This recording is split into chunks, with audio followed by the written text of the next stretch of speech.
students. Let's move on to the next topic of atomic structure.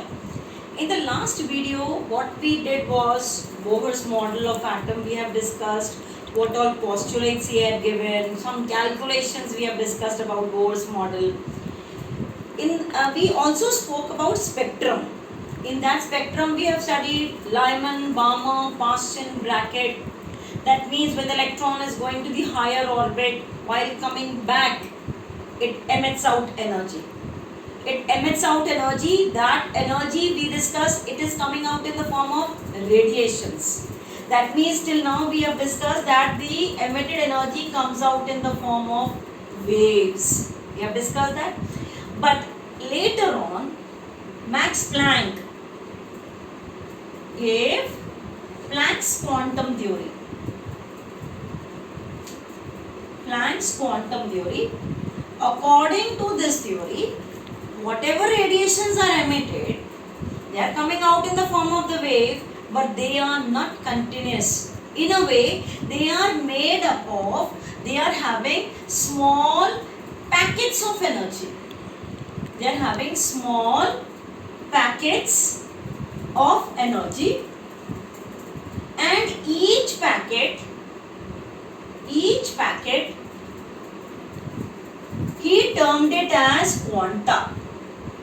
Each packet of energy, that is, it is coming out in the form of the wave, plus it's carrying out the energy, and that energy is not continuous. It is in the form of the small packets, small tiffins like. These packets are called as quanta according to Max Planck.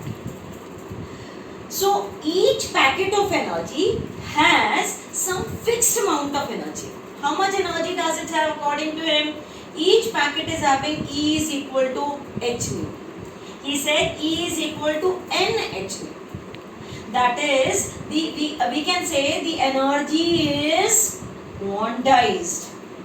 That means each packet can have energy either 1 h nu or 2 h nu or 3 h nu and so on. That means from the wave nature, slowly there was a shift towards particle nature. Okay. Earlier it was that radiations are coming out in the form of the wave. But now those waves are also consisting these small packets of energy. So there is a shift towards particle nature. So in a way, from wave nature, there was also a shift towards particle. So both were there. Now since we are moving in the form of the wave, you know that every wave has a crest and a trough. So when it is moving, there is a crest and a trough. What is this distance called? Between the two consecutive crests or two troughs is called as wavelength. So there will be some wave characteristics always possessed by any kind of wave. So there will be wavelength. We represent the wavelength by the symbol lambda. And lambda wavelength is always measured in the distance units. Angstrom, picometer, nanometer. Of course, while calculating it, we will definitely convert them into centimeter or meter depending upon the question. It will have velocity. When a wave is moving, it will definitely have velocity. Velocity we write with the symbol V, but if we are talking about electromagnetic radiations, all electromagnetic radiations, they move with the velocity of light. Then we write it as C, that is 3 into 10 to the power 8 centimeters per second. If it is the velocity of electron, children, we are writing. If we are writing about velocity of electron, we will write it as 2.18 into 10 to the power 8 centimeters per second. Okay, that case, that is velocity of electron. If it is electromagnetic radiation, we write down as velocity of light. Then another thing is, it will have frequency. It will have frequency. Number of waves passing, we say, through particular point in 1 second. Frequency. The symbol we use is nu. You have a relation which we will be using here. That relation is frequency is equal to C by lambda. This you also study in physics. Frequency is velocity. I have replaced it by velocity because if it is electromagnetic radiation, we will be replacing by c.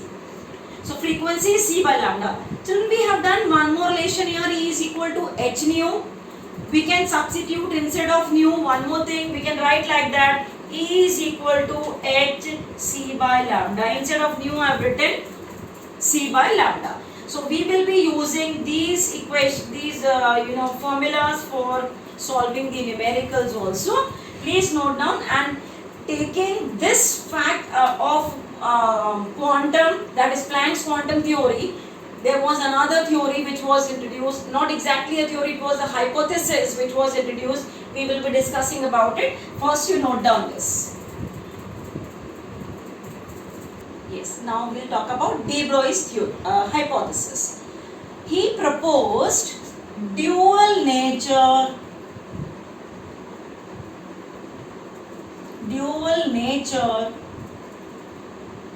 of actually we can say any moving object, according to him, any object which is in motion possesses dual nature. Dual nature means it possesses wave-like nature as well as particle-like nature. So he could also put it across even electron, that even electron is having mass, it is a particle, so it will also have the wave-like nature. So he proposed the dual nature of the electron also, and for that he has given the formula lambda is equal to h by m into v, that we will write it in that box form.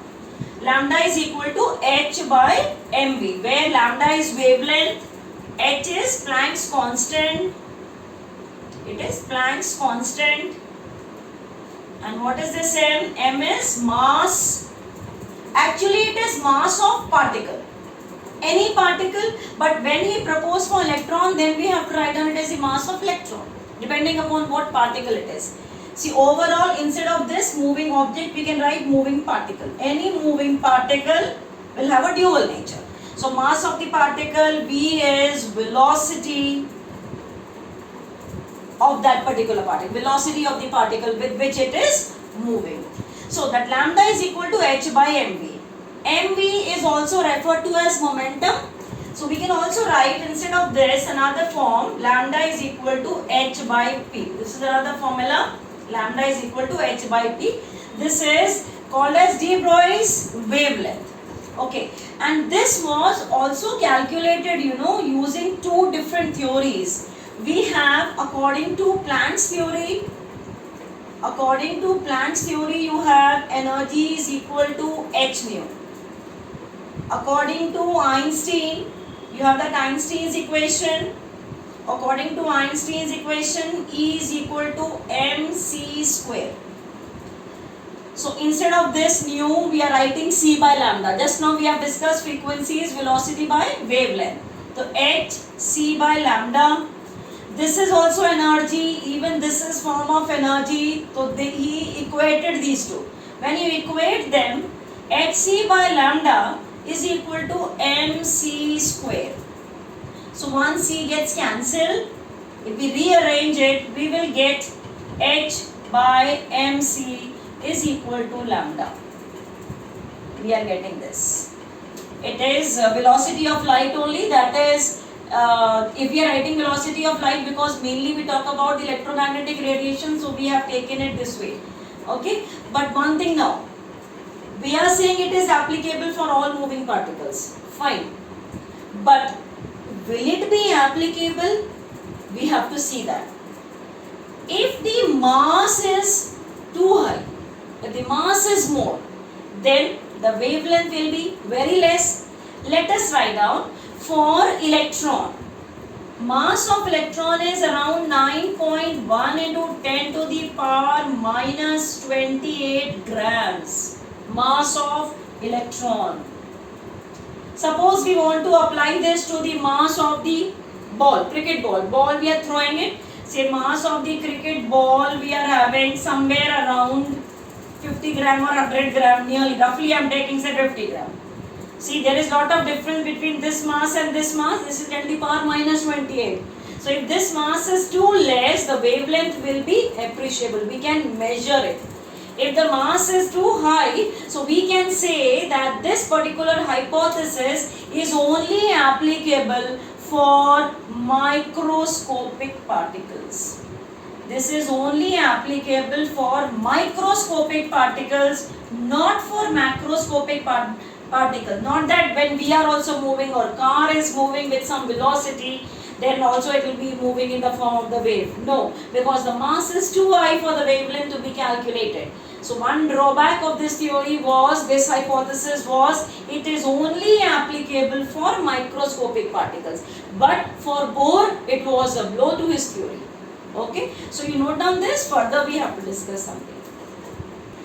Now, according to that de Broglie theory, we can also prove that the circumference, that is 2 pi r, is having integral multiples of the wavelength. So circumference should have integral multiple of the wavelength. That means if this type of wave is there, crest, trough are there, two crests cannot overlap each other. So such a wave is said to be out of phase. According to him, it should be always in phase. In phase means crest, trough should be alternate to each other. That means this is in phase, this one is out of phase. How did he prove this? 2 pi r is equal to n lambda. So first thing is mvr is equal to nh by 2 pi. This was one of the Bohr's postulate. We discussed that angular momentum is quantized. It has integral multiples of h by 2 pi. Okay. Just rearrange this. When you rearrange, what do you have? 2 pi r is equal to nh by mv. 2 pi r is nh by mv. What is this?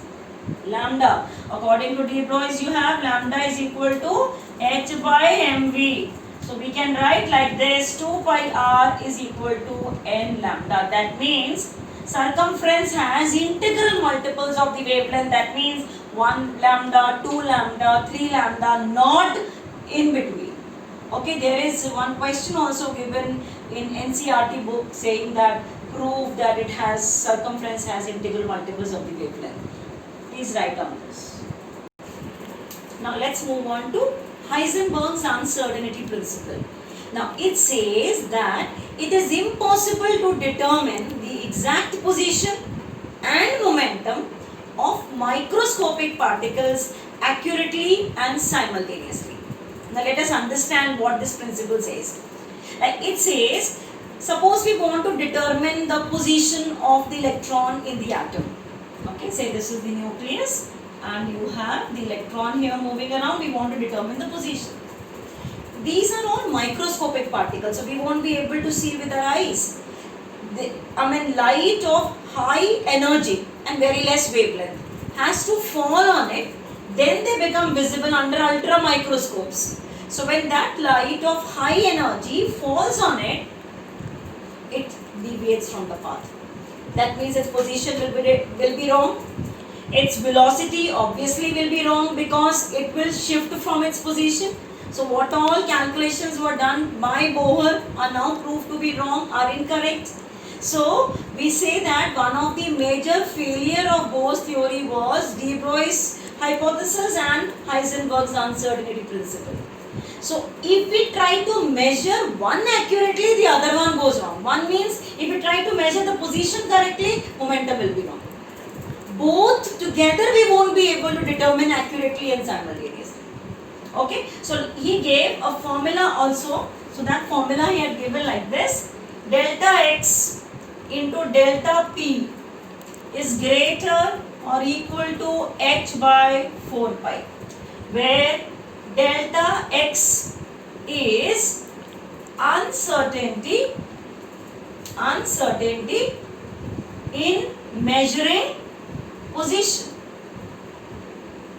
Likewise, delta P is uncertainty in measuring momentum. That delta means how much it is wrong, how much inaccuracy is there in its calculation. So this momentum, we know that momentum is mass into velocity. Mass into velocity. So instead of this we can also write, but in this case complete mv we cannot write as uncertainty because mass will not vary when light is falling on it, only velocity might change. So the formula then becomes delta x into m delta v greater or equal to h by 4 pi. So what we do is, we will mark these two equations. These are important for our numericals also. These were the two relations which were given by Heisenberg. Now very important thing here is, there are two conditions we will consider. We can talk about here, if we say no, both cannot be determined accurately and simultaneously. If we try to measure one properly, that means if delta x is 0, that means this term is 0, then what will be delta p equal to? In that case we will say that this is equal to h by 4 pi. In numericals we will be replacing that greater as equal to only. So this will be equal to delta h by 4 pi into delta x. When this term is 0, then what? Delta p becomes infinite. That means there is lot of uncertainty in measuring momentum then.